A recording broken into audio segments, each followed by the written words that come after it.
it is a technology for overcoming concrete's natural weakness in tension.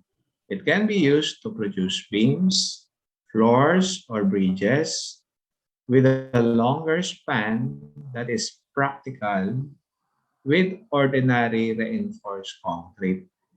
Okay, so from the regular reinforced concrete, okay, pre-stressed concrete uh, is an innovation actually, and it's a it's a technology.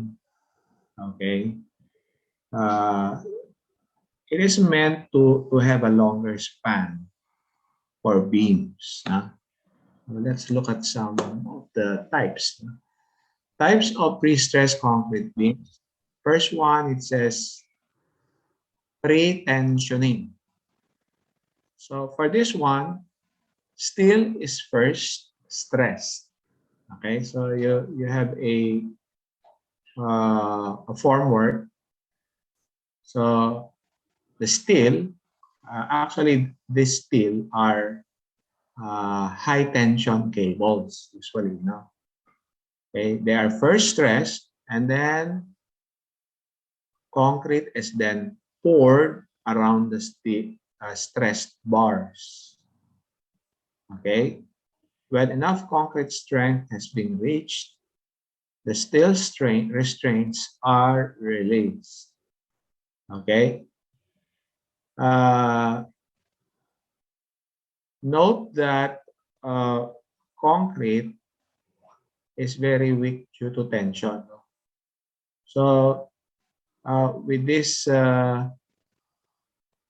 pre-tensioning, it's as if you are loading an initial compressive force to the concrete. It's like the cable is applying compression, no? Because later on, uh, that part of the structural element will be in tension. Okay. What about post-tensioning? Post-tensioning, it says here, concrete is first poured. Then, when enough strength has been reached, a steel cable is passed through a hollow core inside and stressed. Okay? Ito. These are the examples of pre-stress. Okay, you have here, on the right side, look at the drawing. You have here post-tensioning tendons. Those tendons, numbers 1, 2, and 3 in here. Okay. And then you call this segment technology, segmental bridges technology. No? If you look at how the cables are arranged, okay, ito sila, that cable is inserted through the median segments. Ito, no? There are median segments here. And then this is the what we call pier segment. Do you see my cursor? Yes, Nakikita sir. niyo ba yung cursor ko? Okay. So at least useful ito, napo-point ko. So this is the pier segment. It is called pier segment because it corresponds to where the pier is. Pier or column. Ito yung column. Ito yung column dito. Okay? This is the swivel structure. It is where the segments are initially placed. Okay, before the tension cables, okay, are applied, are placed inside the segments. Okay, so if you look at the segments in here, okay, the these precast segments are aligned with each other, and then the cables are placed in here. Since it says post tension, the concrete has already cured. Andyan na yung mga segments, no? The segments are already there, and then the cables will pass through this, and then an immense amount of tension force is applied. Okay, after that specified tension force is applied, there will be anchors placed in here, so that the tension will be permanently applied. In effect, what does it do to your structure? What do you think? Of course, the segments will be intact. It's like compressing them together. Okay?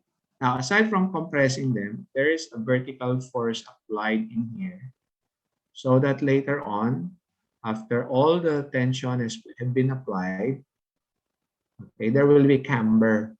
Camber siya ng konti dito, this part. Okay? Without the, say for example, this is an elevated expressway. Initially there will be camber there, and then when the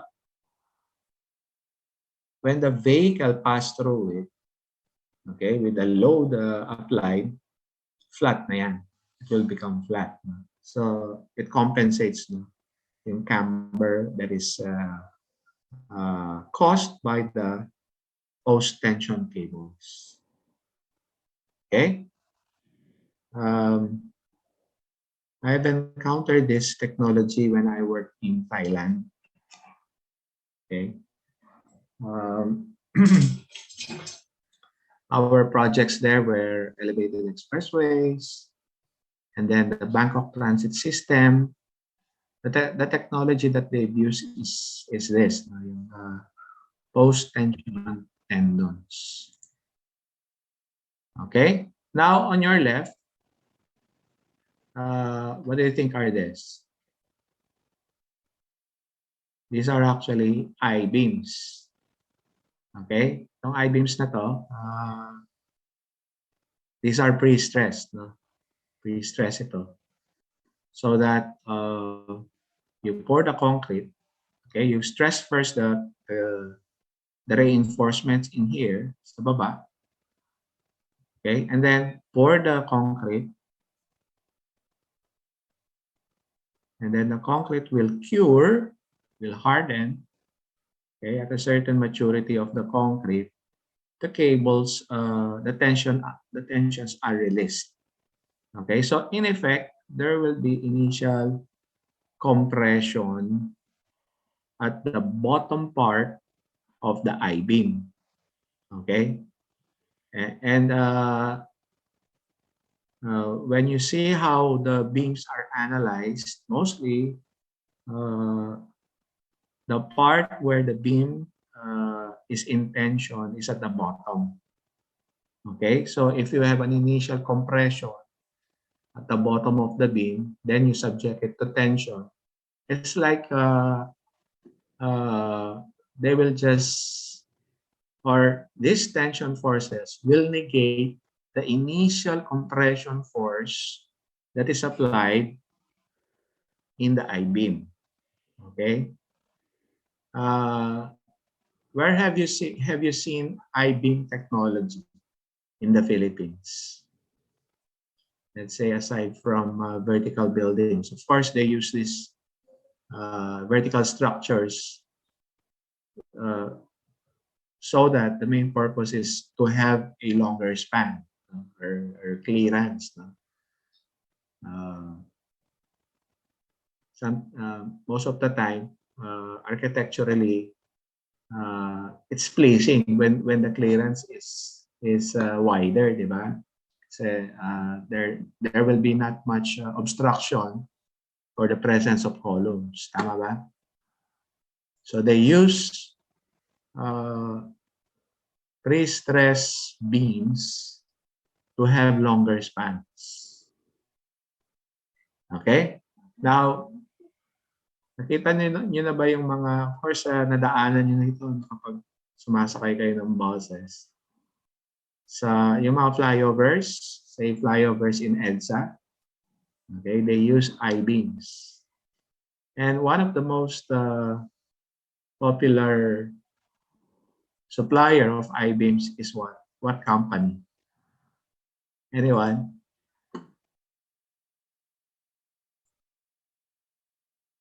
Sino may alam? Freycinet.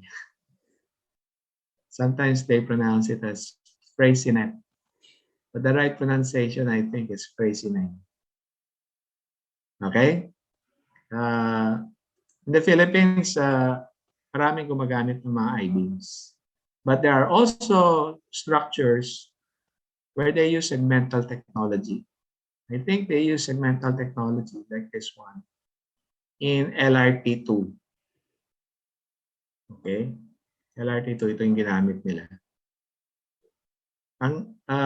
The advantage of using segmental technology is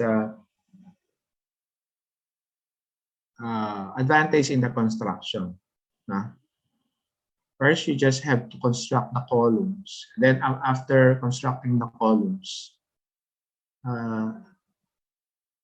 you can have other activities below. No? First, there are risks, calculated risk.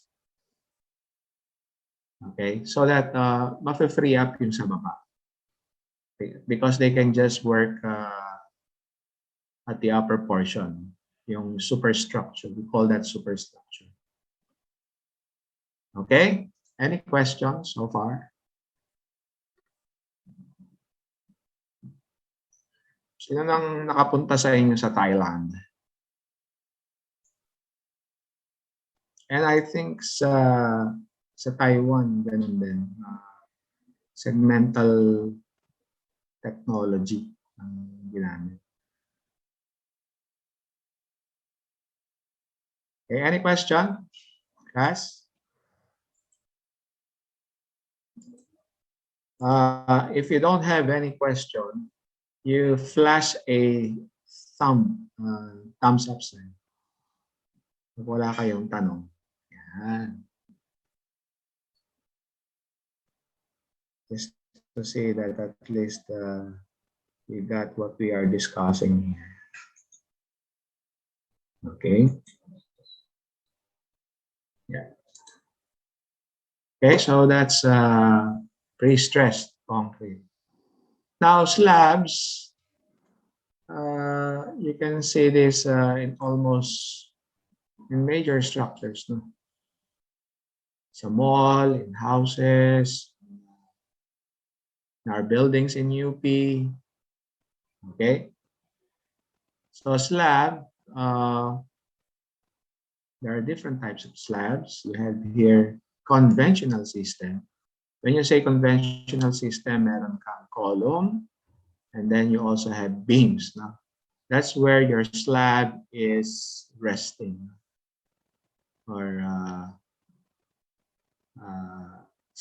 most of the time, when your slab is to be constructed, it's monolithic. Okay, with the beams. No? Lahat ng mga reinforcements, beams nito will be installed first.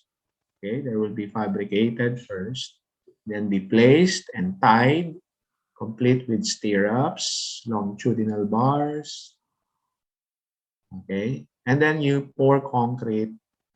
Okay, to make it monolithic. Lahat yan sabay-sabay. So, flat slab naman, you don't have beams. No? First, you have the column, and then you have the slab. Right away, no? And then you have here capital. Capital is because of the presence of this one. It's like a flat slab, but it has a what we call capital in here, so that the stress is distributed dito. No? And then you have a drop panel, column and drop panel. Then we have waffle slab. Now, uh, whether what type of slab that will be used will be advised by the structural engineer, because that will depend on the tributary forces that will be acting dito sa column natin, or in the at the floor level where you will place your slab. And we also have one-way slab, two-way slabs. Okay. Later on, you will have we will be discussing this. There are also precast concrete slabs. Okay. And other slabs are pre-stressed. Pwede rin yun. Let's say for this one, you have a single T, it says. This part here may be pre-stressed. So that effectively this can be, or this can have a longer span from the regular beam. Basically, your slab should be resting on the beam. Sorry, I missed that. Another type of slab is the on-grade slab. We call it on-grade because it's resting on the ground. Okay, and then minimal reinforcement is needed. Now we are already 27. Kumpleto na kayo. Mabuti naman, because last time we were only 26. So one was missing, but now I presume we are already complete. Okay, any question? Class? Question? Who among you have experienced witnessing a pouring of concrete? Let's say a floor slab. Meron na ba sa inyo naka-experience? At least yung nakita nyo yung reinforcement, slab, and then concrete was poured. Meron na ba sa inyo? Mag-signal lang ng what do you call this? Thumbs up kung na-experience nyo na yun, na-witness nyo na. So wala pa. Okay, perhaps we'll watch a video showing that. Para in the absence of a site visit, at least makita niya lang. Sir. Yes. Pam? Question po. Yes. In the types of slabs that you listed down there, yung solid flat slab, hollow core slab, and yung double T and single T, are they all can be used as one way or two way or cantilevered? Or is there a certain type of slab that can only be used in depending on how it's supported? Yes. Tama yun. Yung sinabi mo. No? Ka mamimili. That's when you will choose.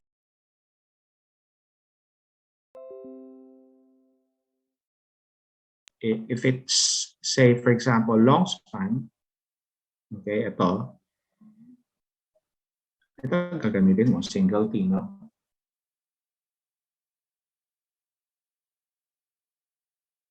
And then for a solid flat slab, perhaps you can use this, say for example, for as a two-way slab. Pero ang mangyayari dito, ipapatong mo lang. So may support ka dito sa edges niya. So there are beams, no, dito sa edges. Okay? Ganun din dito, hollow core slab. Yeah? Okay, sir. Thank you. Okay. Any other question?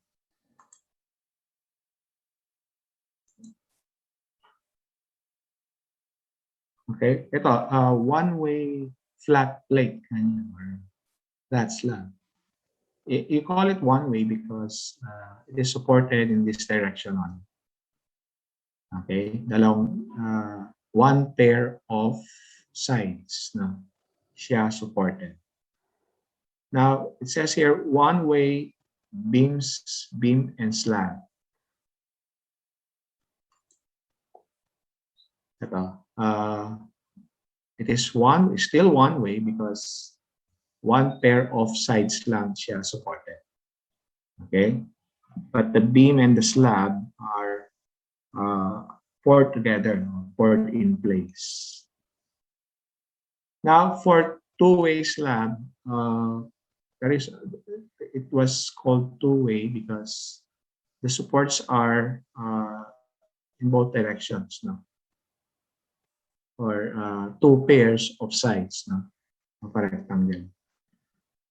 Okay, this side is it's supported, and then the other side. Now let me go back to the other. Ito, one pair lang, di ba? Now for a two-way, it also has supports in here and there. Yeah.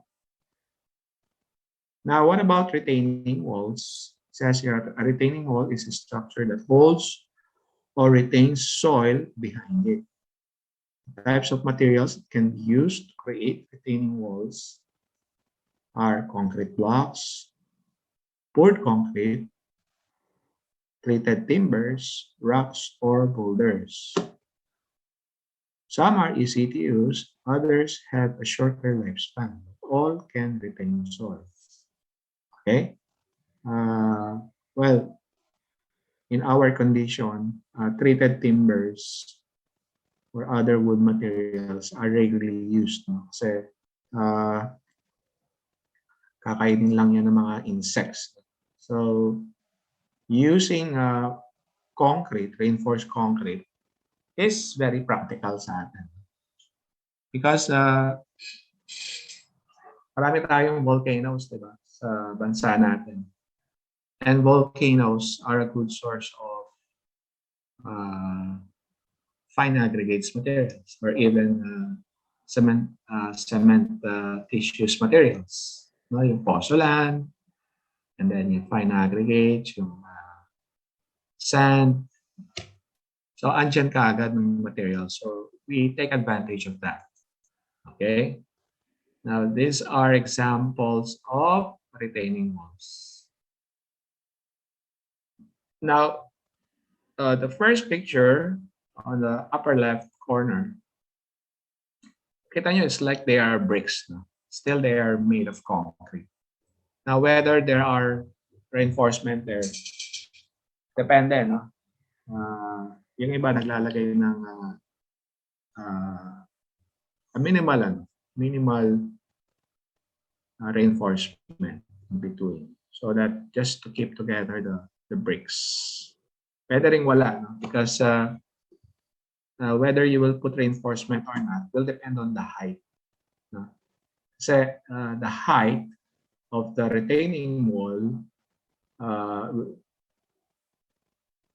will influence, of course, the existing yung natural grade, natural elevation. And then the higher the height, okay, the greater is the, say for example, the moment that is induced in here.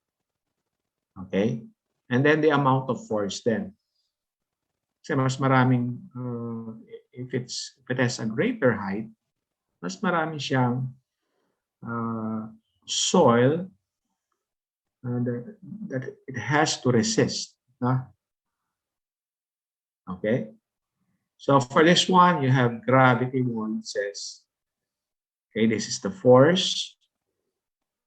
And then this will be the reaction forces. Now, as you can see, this is kind of a triangular. Parang dam ito. Okay, now if you have, for this one, it's called piling wall. This retaining wall is extended below, so that the resisting moment will be from the moment induced by these forces. Meron kang force dito, and you also have a force there. And therefore, you induce a moment to resist this force. And then you have a cantilever wall. Cantilever wall is placed like this. It's not too deep. So you will have the soil pressures. Okay, so all of these forces here will be resisting this force. Okay, so the arrows here depicts the forces that you have to deal with when designing this retaining wall. And then you have the anchored wall. This is not too thick and not too deep, but then you use an anchor, okay, to resist this force because that anchor will give this reaction from that green arrow. Okay, you got it? That's for retaining wall. Now, foundations. Okay, we should not ignore foundations. No, the or in some term they call this substructure. Okay, we put emphasis, no, in providing the right foundation for the building that you should be erected. No? Because if the foundation is not enough, okay, we know the Tower of Pisa. No? Here, the Tower of Pisa. It is tilting. No? Ayan. So because it says here this part here is silty sand. No? And then some clays, layer of clays, and then sand, and so on. Okay. Now, normally, there will be soil investigation when the foundation had to be designed. So who does this? Pwedeng yung geologist or yung geotechnical engineering. Okay? It will study first the layers of the soil underneath where the building will be constructed. And then when the parameters that need to be determined are finalized, the geotechnical engineer then will design the foundation. Okay. Now that foundation had to resist all the vertical forces uh, from the weight of the building, and also a dead load, live load. As we have discussed earlier, we have vertical loads, then we have lateral loads. Okay, so you're at this point, we expect that you're familiar already what are vertical loads and what are lateral loads. Okay, so you wouldn't have any problem of settlements. Okay, because pag nagkaroon ng settlements, malaking problema. Like what's happening in the Tower of Pisa. Of course, naging ano yan, naging popular yan. Naging tourist attraction pa nga. But you know, when I read the article, it said, while the Tower of Pisa was being constructed, they have already noticed that na nagsasettle yung dito. So perhaps nagkulang sila ng investigation. Okay, so they said that they have to shift yung longitudinal axis na kaya itong sa upper part parang shifted na yan so that it will compensate doon sa pagka-incline. Okay? That's as far as the information I've read sa internet. Okay? So for foundation, you can see we also have reinforcements.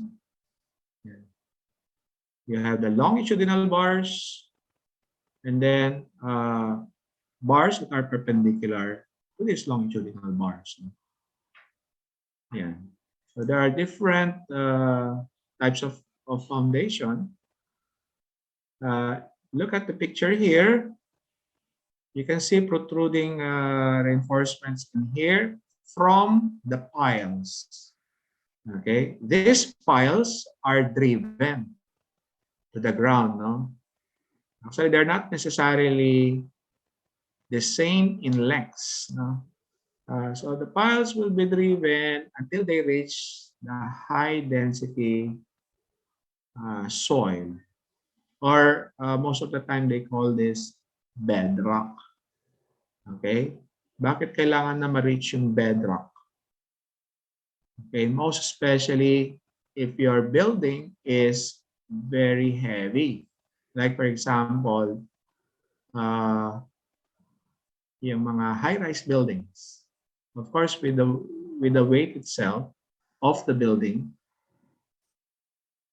Okay, look at this building here. Okay. Mabigat na yan. So the foundation should be very tough, no? So they have to reach the bedrock. And so that all of the forces from this superstructure, I think tawag natin superstructure, then the basement, you call them substructure, and then you have the foundation. Okay.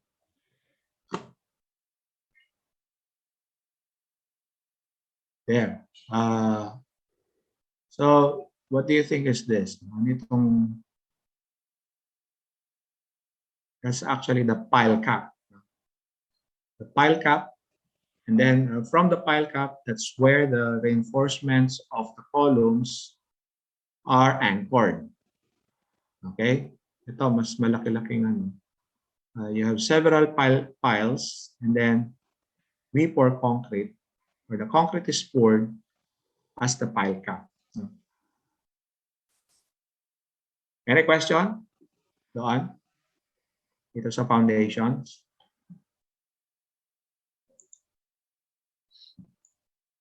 Wala.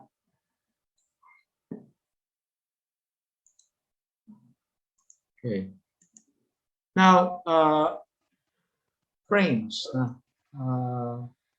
Most of the time, you will see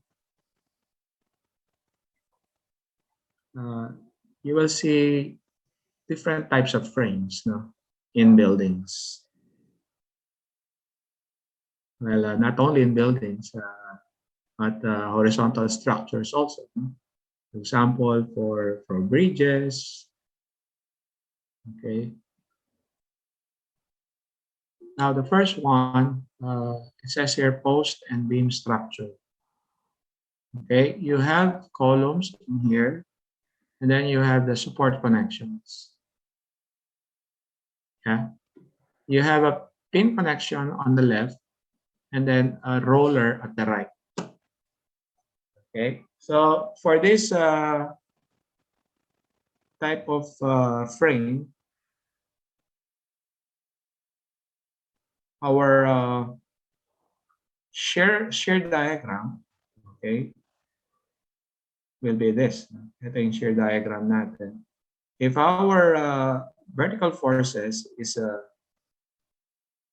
or reduced to a distributed load like this, okay, this will be the deformation, expected deformation, okay? So there will be rotation at this point, rotation dito rin. Again, the shear is formed like this, okay? So maximum shear forces are near the supports, okay? And then moment, or the bending moment, will look like this. Yeah.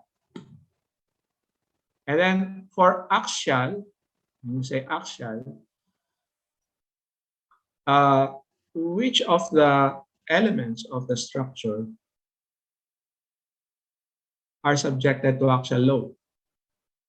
Of course, itong columns. That's why you can see here that the columns are the ones loaded with an axial force. Okay?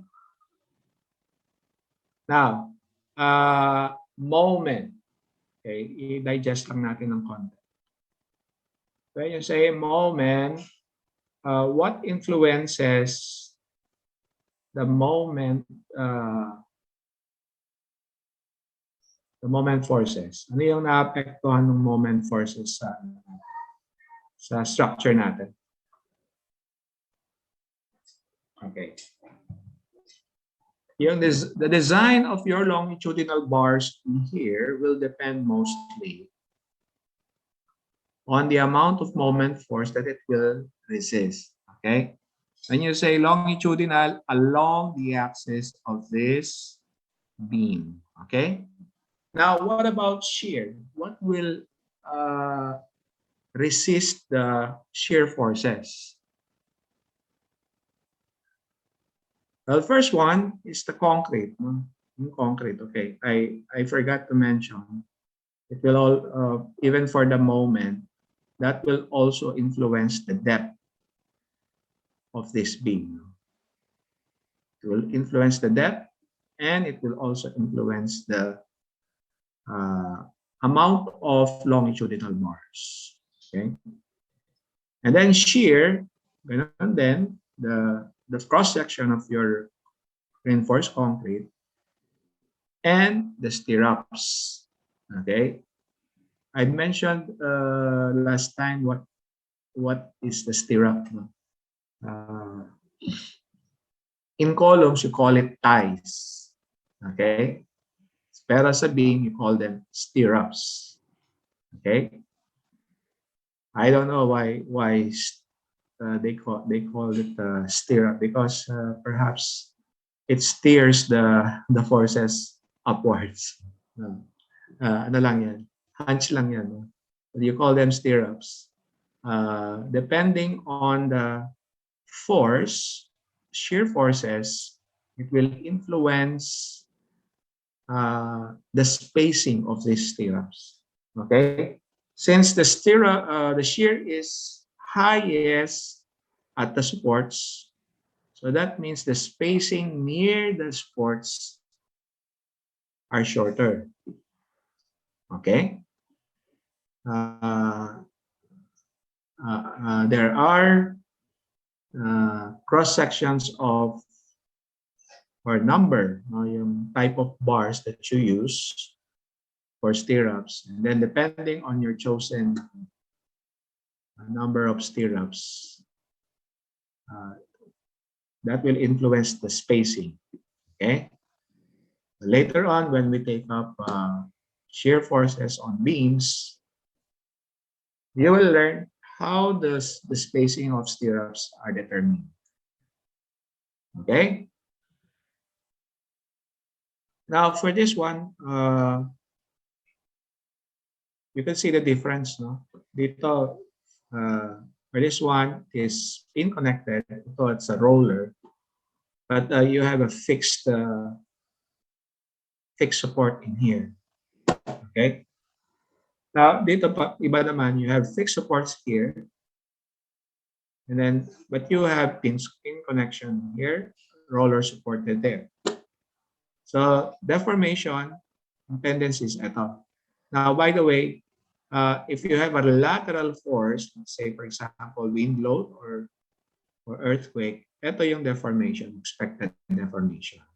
And then the distribution of shear forces and then moment forces will be this. Okay, now for this one naman, deformation would look like this. For vertical load, okay, and now the shear forces will be arranged like this. Okay, moment pareho, and then pareho din dito. But the reaction due to the lateral force kaiba. Okay, there won't be any rotation in here, but in here the rotation will be here. So do you see the difference? So one thing that you have to remember here, at fixed supports, there will be no rotation. Okay? After the loads are applied. Anong ibig sabihin natin ng rotation? Okay? That means after the loads are applied, and then your structure will deflect or will deform. If you draw a tangent line in here, let's say at this point, it will make an angle from the original tangent line drawn when there was no deformation yet. Okay? But for the connections where you have a fixed connection, walang rotation. Okay? Now, for this one, it says here, 3 hinge portal. When you say hinge, ano sa Tagalog ang hinge? Anyone? Yeah, yung nasa, okay, Pam. Yes, Pam, what is a hinge? Anyone? Give me an example of a hinge. Sir, yung sa door po na hinge. Tama. We call that hinge, di ba? Yung sa door. Because it can rotate, but it cannot translate. Anong ibig sabihin natin it cannot translate? Hindi siya pwedeng i-move. No? Naka-anchor pa rin siya, pero nakaka-rotate siya. So that's how a hinge supports your structure. Okay? That is why, if you look at the deformation here, dito, nag-rotate siya. Because you have a hinge in here. Also have a hinge here, hinge. Dito, fixed. That's why, if you look at this corner, walang rotation yan. It remains as that. No? Perpendicular pa rin yan, even after the deformation. Okay? Now, for this one, you have fixed in here, fixed, but you have a hinge here, a hinge, a hinge. Okay? You answer, bakit ito triangle, triangle? Just to depict that this cannot translate. No? Hindi pwedeng mag-move ito. Horizontally or vertically. But it can rotate. Okay? Now, this one, pwede itong mag-translate. No? Pwede siya mag-move from left to right. Okay? Yun ang difference nila. It can rotate, it can translate. Yeah?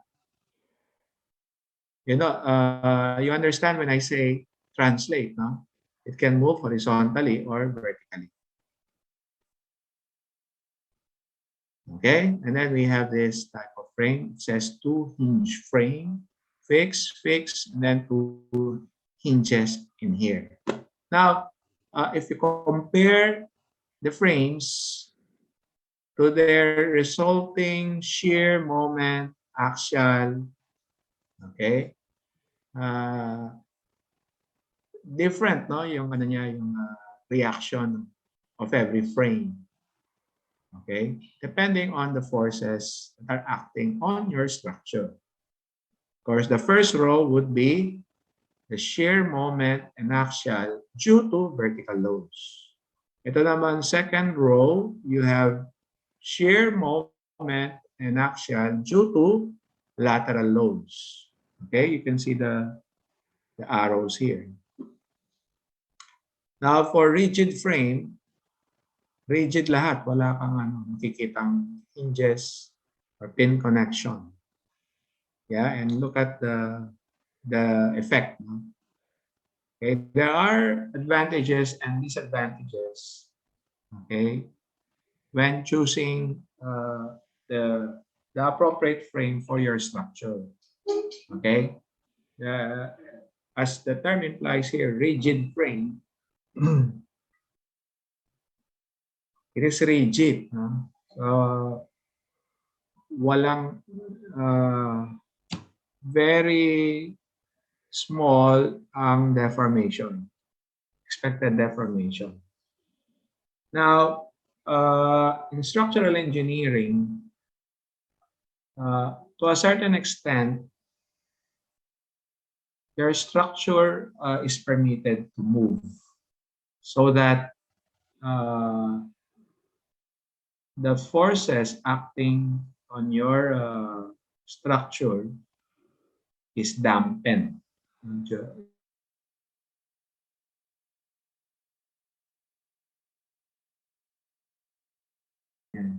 So that damages on your structure are minimized. Okay? So hindi it's not all advantageous when there is no deflection. No? If your system is, if your structural system is too rigid, the tendency is there will be damages at some part of your structure. Okay? Parang sa ano rin yan. Parang sa social life din yan. Kung masyado kang rigid, okay, absorb mo lahat. Okay, what will happen? Baka ma-damage ka. So, kailangan na nakikiano ka rin, nakikibagay. Okay? Paano lang yan. Any question?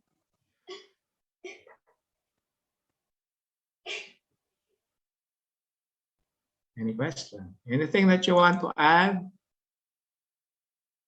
so far sa discussion natin?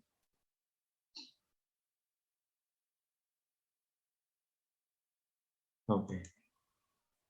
Now, I've posted this, I included this slide just to remind you of how you assemble your shear and moment diagram. I assume na expert na kayo sa paggawa ng shear and bending moment diagram. Are you? You took that up in ARC 28, tama ba? And then ARC 171. So ito, yun sa shear and moment diagram, kayang-kaya nyo na ito. So ito yung sa load, positive constant. You say, if it's constant, that is positive, diretso lang yan. Okay. And then negative constant. Okay. Itong mga mayroong arrow, those are the axis no, ng shear diagram. Or in this case, the load. Load, shear, and then shear moment. Okay. If you have a positive constant, ang load nyo ganito, you have the slope of your shear would be positive constant.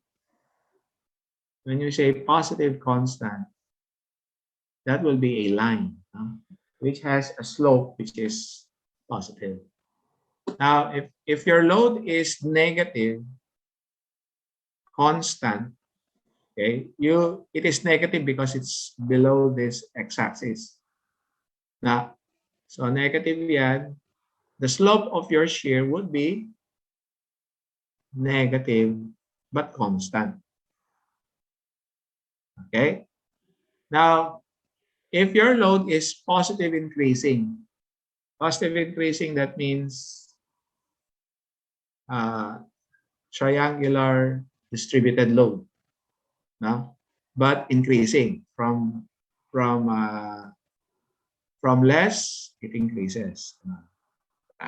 Okay? Now, the slope then of your shear would be positive increasing. Okay? Now, when we say positive increasing, nakikita niyo yung ano ko, no? Let me demonstrate that. Let's say, yung sa screen ko, no? Look at my screen, my face. When you say positive increasing, kunwari, yung sa horizontal ano ko is the x-axis. And then yung sa left side is the y-axis. Yung positive increasing, okay, we are referring to the tangent line, okay, to the curve of this curve. To this curve. Yung tangent line. So tangent line, when you say positive, ganyan ang positive, di ba? But then, yeah, this is horizontal. And then when you start tilting this way, konting tilt lang na pag ganon, positive na yan, di ba? And then we are referring to the tangent line to the curve. Okay? And then positive increasing, ayan, increase siya. Nag-increase in absolute value, but it's also a positive. Okay? Did you get that? Now, positive decreasing. This one. It's positive, triangular, but decreasing.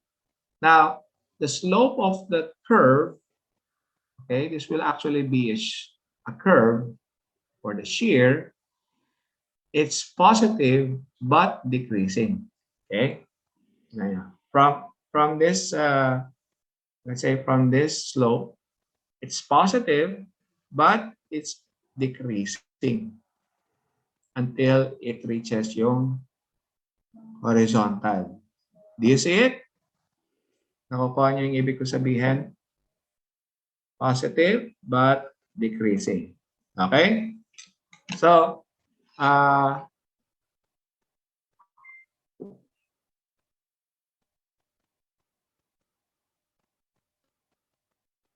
now, negative increasing, ito tayo. It's negative because it's below the x-axis, but increasing in absolute value. Okay?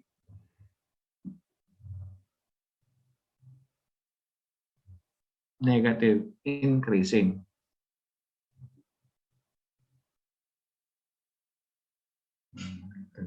So the resulting curve would be like this. Again, we refer to the tangent lines, to the slope of the tangent lines to this curve. Okay, and then we have negative decreasing. Negative because ito tayo. This is below the x-axis, and then it's decreasing. Okay, any questions? Okay, we will skip the diagnostic exam.